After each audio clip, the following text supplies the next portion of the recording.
João capítulo 2, do verso 1 ao verso 11. Diz assim a palavra do Senhor: No terceiro dia, houve um casamento de Caná da Galileia. A mãe de Jesus estava ali. Jesus e os seus discípulos também haviam sido convidados para o casamento. Tendo acabado o vinho, a mãe de Jesus lhes disse: Eles não têm mais vinho. Respondeu Jesus: Que temos nós em comum? Mulher, a minha hora ainda não chegou. Sua mãe disse aos serviçais: Façam tudo o que ele mandar. Ali perto havia 6 potes de pedra, do tipo usado pelos judeus para as purificações cerimoniais, e em cada pote cabiam entre 80 e 120 litros. Disse Jesus aos serviçais: Encham os potes com água, e as encheram até a borda. Então lhes disse Jesus: Agora levem um pouco ao encarregado da festa. Eles assim fizeram. E o encarregado da festa provou a água que fora transformada em vinho, sem saber de onde este viera, embora o soubessem os serviçais que tinham tirado a água. Então chamou o noivo e disse: Todos servem o primeiro o melhor vinho. E depois que os convidados já beberam bastante, o vinho inferior é servido. Mas você guardou o melhor até agora. Este sinal milagroso em Caná da Galileia foi o primeiro que Jesus realizou. Revelou assim a sua glória, e seus discípulos creram nele. Amém? Vamos orar? Nosso Deus, muito obrigado, Pai, por tudo que já aconteceu no nosso culto nessa noite, nosso culto ao Senhor, como igreja, como família, e que o Senhor possa estar se revelando, Deus, a esse assunto que é tão importante hoje. Da Tua presença, Senhor, nas famílias, da Tua presença nos casamentos, e até aqueles que não casaram ainda, Senhor, de entender, de terem princípios para um relacionamento. Essa é a minha oração, Pai, em nome de Jesus. Amém e amém. O tema foi projetado aí, Jesus no casamento. Semana passada a gente falou sobre João capítulo 11, e a gente acabou falando sobre a questão de que João, ele tem como objetivo apresentar Jesus como Filho de Deus. Então João, ele apresenta 7 sinais de quem Jesus é.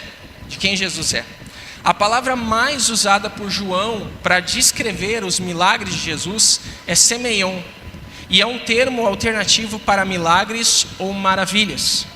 A palavra semeion demonstra que Jesus queria que as pessoas olhassem além dos milagres.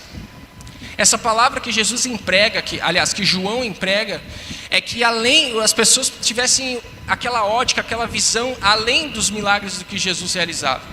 Porque na realidade Jesus realizava milagres para as pessoas olharem quem era que estava realizando os milagres, revelando então o seu significado. Os sinais de Jesus apontavam para Ele mesmo e lançavam luz sobre a sua pessoa e a sua obra. Então Jesus no Evangelho, João, ele está escrevendo para nós, dizendo que Jesus, ele é o Filho de Deus, e o primeiro sinal já aparece no capítulo 2. O primeiro sinal de quem Jesus é. E por onde Jesus começa a se revelar? Por onde? Por um casamento. Por uma festa de casamento. Jesus começa a se revelar ao mundo por meio de um contexto familiar que beiraria a vergonha e a tristeza se alguém, Jesus Cristo, não estivesse presente. Jesus, então, começa a se revelar dentro de um contexto matrimonial, onde, se Jesus não estivesse ali, se Jesus não resolvesse aquela situação, beiraria a vergonha, beiraria uma situação muito complicada na família e perpetuaria por semanas, por anos, aquela história. Vinho na festa, acabou. Os noivos não se prepararam, a família não se organizou, o casamento está fracassado. Então Jesus se revela aqui. Eu li essa semana um livro do Tim Keller que ele fala sobre esse texto, e ele fala que culturas muito antigas e tradicionais davam um ênfase bem maior à família e à comunidade que ao indivíduo. Encontrava-se sentido na vida, não na realização pessoal, mas sim no casamento. Culturas passadas, eles tinham essa visão de que não era só a minha realização pessoal, mas sim a minha família, a formação da minha família, o meu casamento, ele traz um benefício muito maior. Hoje você pega a cultura e a cultura é totalmente voltada para o individualismo. Separando qualquer coisa sobre família. Você sabe, a família é o que mais nós vemos ser atacada em todas as esferas. Todas as esferas. A família tradicional, em todas as esferas. E como é que nós nos posicionamos sobre isso? O que a Bíblia diz sobre família? Ela diz que Jesus tem que estar no nosso casamento. Ela diz que Jesus tem que estar na nossa família. Então talvez você hoje viu, poxa, o Jardel vai falar sobre casamento, mas eu nem sou casado, e aí? Né? Mas você tem uma família. Você tem pessoas que precisam de Jesus. Você vai constituir uma família. E você precisa ter essa mesma diretriz. Se você tem mais de 20 anos de casado, meu irmão, você precisa tanto quanto uma pessoa que recém casou. Todos nós precisamos de Jesus. Amém? Todos nós. Todos nós. Quem é casado, é fácil estar casado? Sim ou não? Vocês estão rindo, mas não estão avançando, né? Assim, mais ou menos, né? Tem dias que é fácil, tem dias que é difícil, né? A minha esposa está olhando e dando risada, eu não entendi, mas tudo bem. Né? Tem dias que é difícil. Né? Tem dias que é difícil. Dia dos namorados, a gente chega no Instagram lá e coloca assim, a minha eterna namorada, né? Brigou 1 hora antes, né? Brigou 1 hora antes. Faço tudo por você, meu amor, mas não lavo uma louça em casa. Né? A esposa pediu uma coisa e você... Não sei você, mas eu sou de protelar. Eu sou um homem que protela às vezes. A Miri fala, amor, tu viu que tem um buraco lá que precisa ser fechado? Eu falei, vi. Né? Eu vi, só não fechei ainda, mas está lá. Né? Então, casamentos tem essas relações. Jesus, ele age por meio dos casamentos. Ele age por meio da família e tal. Tim Keller vai dizer que o propósito do casamento não era a felicidade de 2 indivíduos acima de tudo, mas a união da comunidade, o início da próxima geração, os filhos, né? Em outras palavras, a finalidade dos casamentos eram o bem dos cidadãos. Quanto maiores, mais fortes e mais numerosas as famílias de uma cidade, melhor prosperidade para todos. Isso significa, meu querido e minha querida, que casamentos e as respectivas festas de casamentos tinham importância muito maior do que hoje. Atualmente a gente vive uma cultura que romantiza divórcios, que vive com o tapete do casamento sujo, onde as pessoas não resolvem os seus conflitos no casamento. E fica acumulado de tanto lixo, tanta porcaria, tanta coisa para resolver, e vai deixando, e vai desgastando as relações.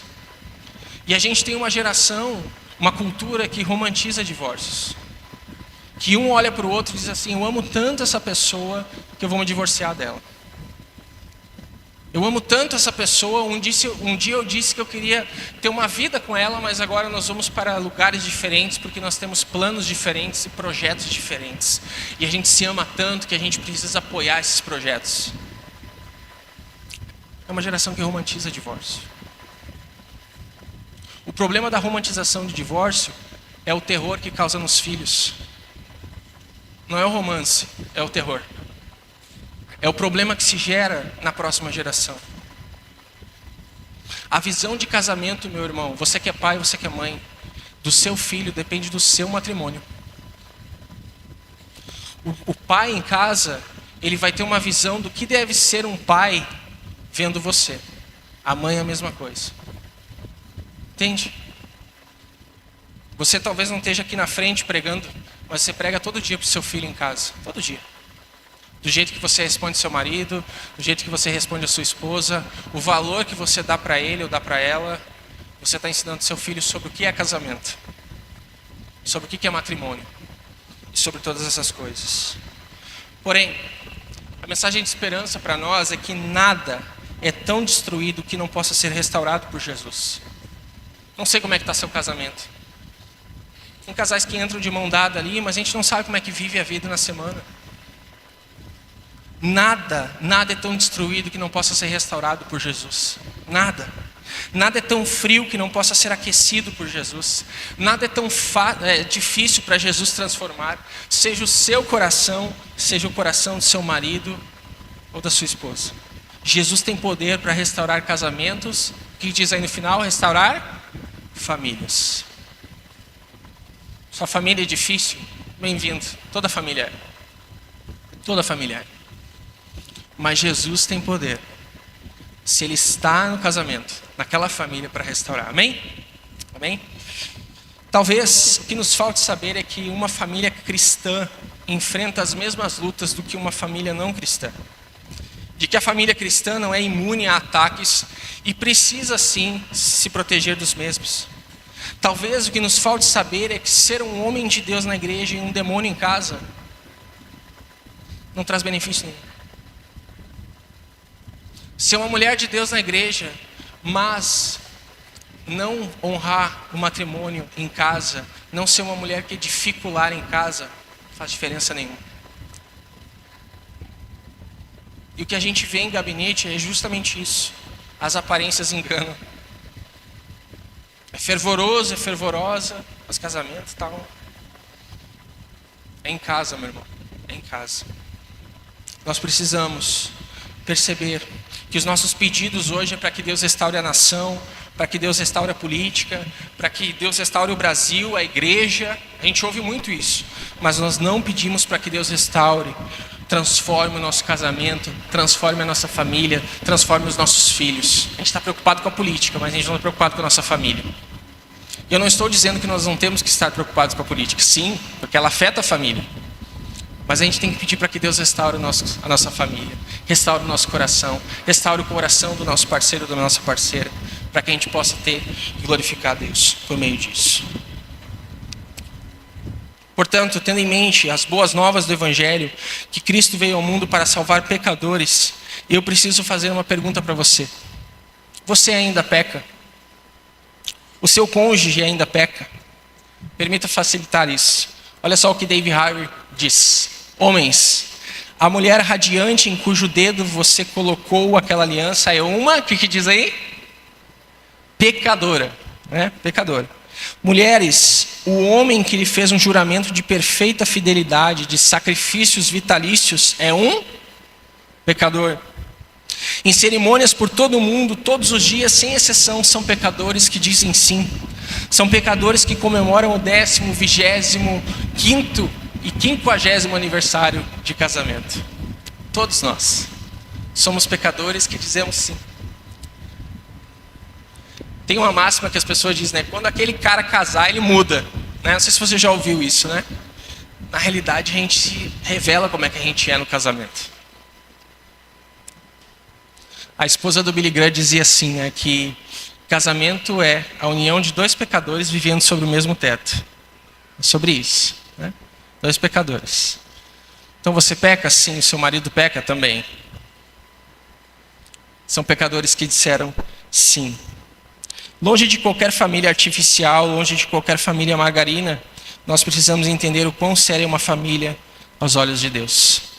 E é isso, para mim, é o ponto principal da mensagem hoje.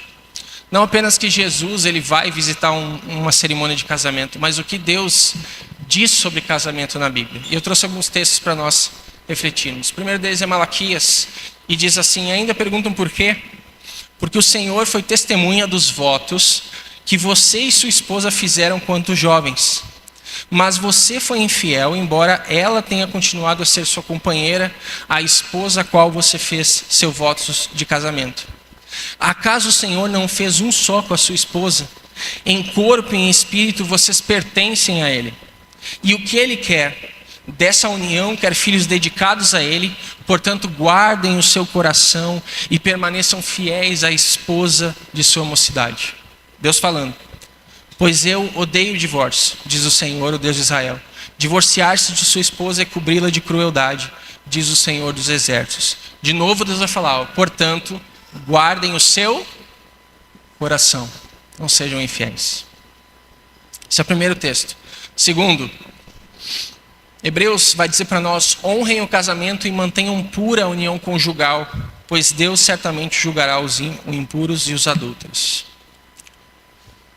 E é interessante porque Jesus, ele trata esse assunto de uma maneira muito mais difícil para a gente entender. Ele vai escrever o Sermão do Monte, ele vai dizer o quê? Vocês ouviram o que foi dito, né? E aí começa a falar. Mas quem pensar em uma mulher que não seja sua esposa com intenções impuras, já cometeu adultério. Você percebe como Deus trata o casamento de uma maneira séria. É sério. O seu matrimônio é sério. Você pode não levar a sério. Você pode estar brincando de estar casado, mas Jesus leva a sério os casamentos. Jesus leva a sério os casamentos. E é isso que ele fala para nós. Ou seja, nós precisamos entender que Deus criou o casamento. Deus santificou o casamento. Ele deu um manual para nós, para este casamento, que é a sua palavra, e fez com que todo o casamento o glorificasse. Então o casamento não diz respeito primeiro a mim e a minha esposa. É óbvio que o homem e a mulher são essenciais, mas também são secundários. Deus é a pessoa mais importante em um casamento. E essa união visa o nosso bem, mas em primeiro lugar visa a glória a Deus. Um outro texto para nós é um texto difícil. Mas Paulo está escrevendo dizendo o seguinte: maridos, o que diz aí? O marido é o cabeça da esposa, como Cristo é o cabeça da igreja. Ele é o salvador do corpo, a igreja. Assim como a igreja se sujeita a Cristo, também vocês, esposas, devem se sujeitar em tudo ao seu marido. Maridos, ame cada um a sua esposa como Cristo amou a igreja, a fim de torná-la santa, purificando-a, lavando-a com água por meio da palavra.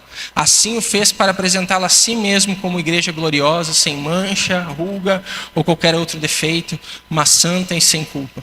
Da mesma forma, os maridos devem amar cada um a sua esposa, como amam o próprio corpo, pois o homem que ama a sua esposa, na verdade, ama a si mesmo. A si mesmo.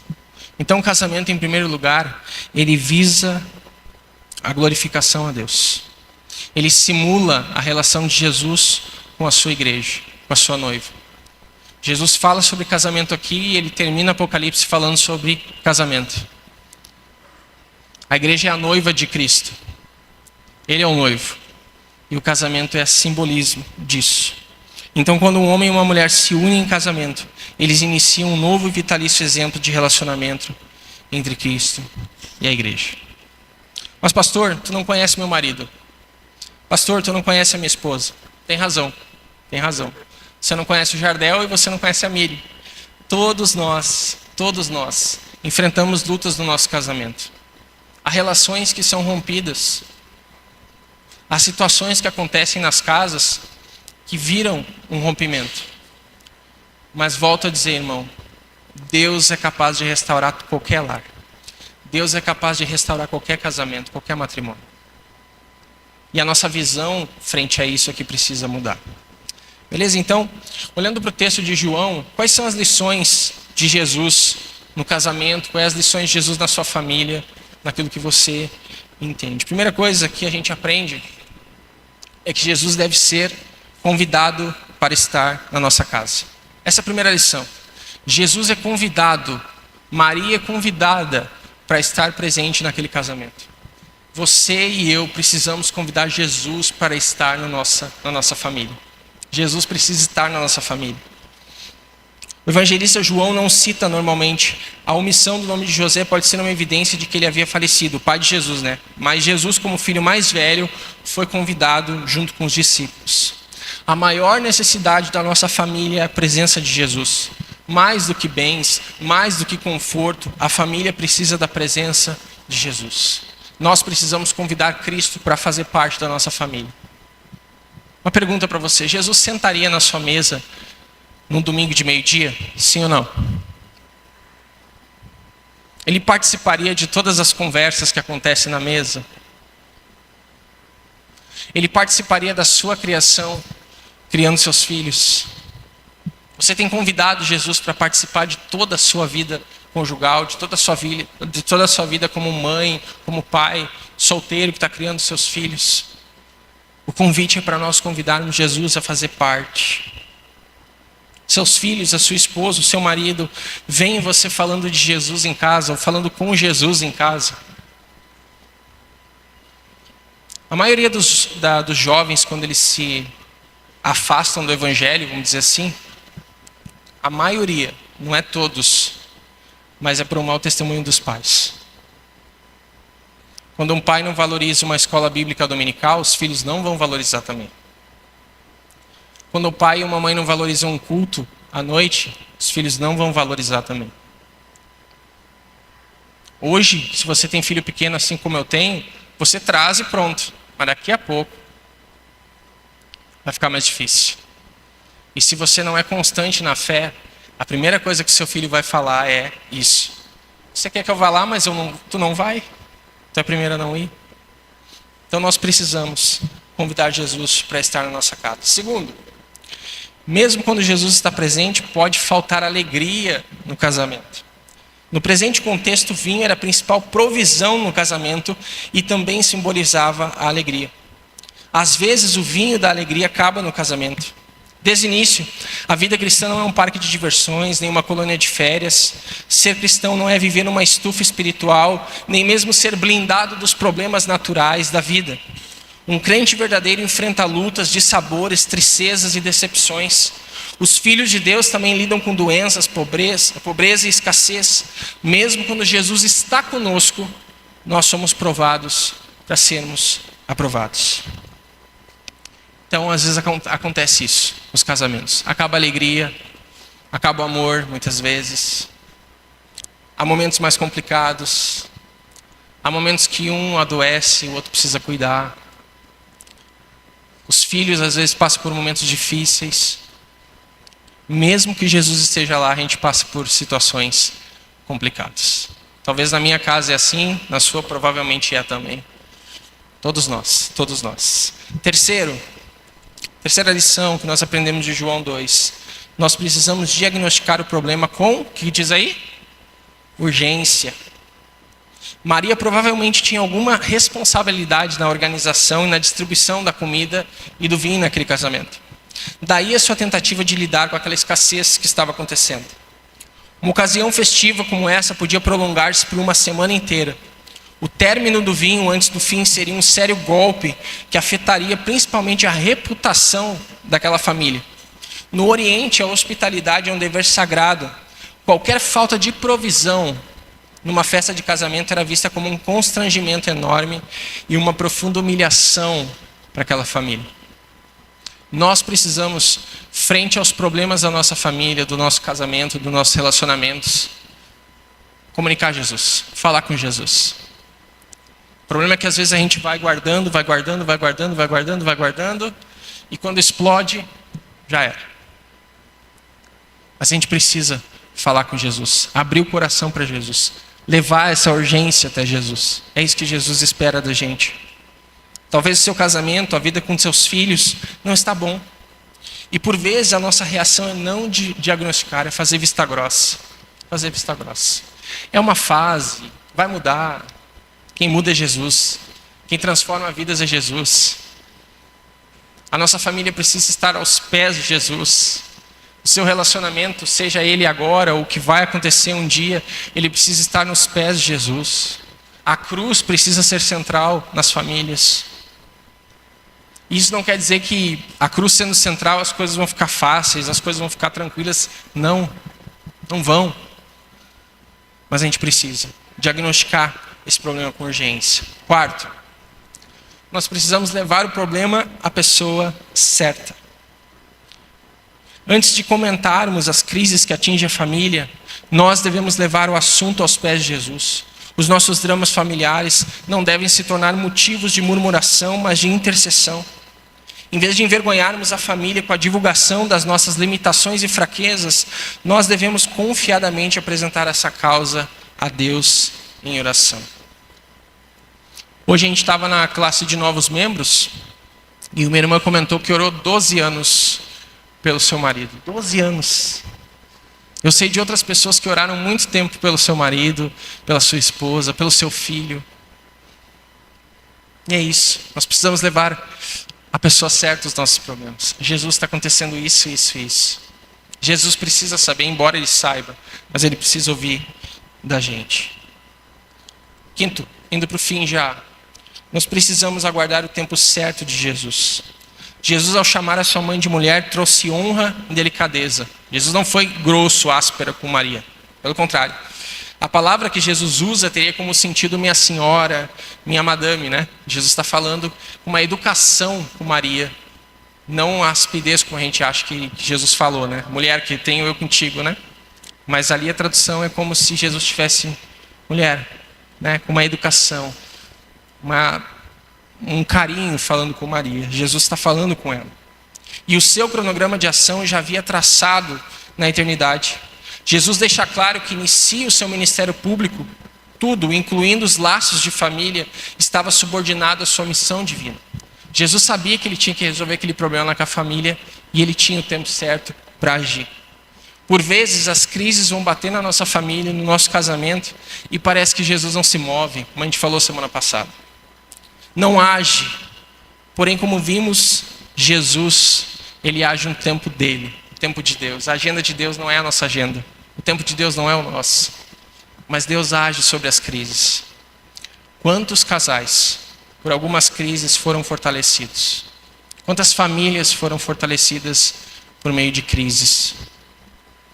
Por meio da dor, muitas vezes. Jesus está nos ensinando, está trabalhando, está falando com a gente. Mais uma lição de João 2 é que nós precisamos obedecer prontamente às ordens de Jesus. Jesus ordenou que os servos enchessem as talhas d'água. E este poderia ter argumentado e até questionado Jesus. Mas obedeceram prontamente, completamente. Não é nosso papel discutir com Jesus, nem um pouco. Mas obedecer às suas ordens. Nós precisamos obedecer Jesus. Você, marido, tem obedecido à ordem do Senhor para morrer pela sua família? Você, esposa, mãe, tem obedecido à ordem do Senhor para cuidar do seu lar? Você tem feito isso? Você tem obedecido à palavra do Senhor? Você tem obedecido a Jesus? Essa é a lição que João nos ensina. Penúltimo, nós precisamos entender que com Jesus o melhor sempre vem depois. O melhor sempre vem depois. Diante de toda aquela crise, diante de todo aquele problema, Jesus age. A narrativa evidencia que Cristo veio ao mundo para cumprir e encerrar a ordem antiga, substituindo por um novo culto, um espírito em verdade que excede o antigo da mesma forma que o vinho é melhor que a água. Quando Jesus intervém nas nossas vidas, o melhor sempre vem depois. Naquele milagre, Jesus trouxe plenitude onde havia vazio, alegria onde havia decepção e algo interior onde havia apenas algo exterior. Jesus quer transformar as nossas famílias, transformar as nossas vidas. E por último, quando Jesus realiza um milagre em nossa casa, grandes coisas acontecem. Grandes coisas acontecem. Os sinais do Evangelho de João apontam para Jesus. Apontam para Jesus. E quando isso acontece, quando Jesus realiza um milagre na minha vida, na minha família, na sua vida, na sua família, grandes coisas acontecem. Você passa a testemunhar para outras pessoas o poder transformador de Jesus.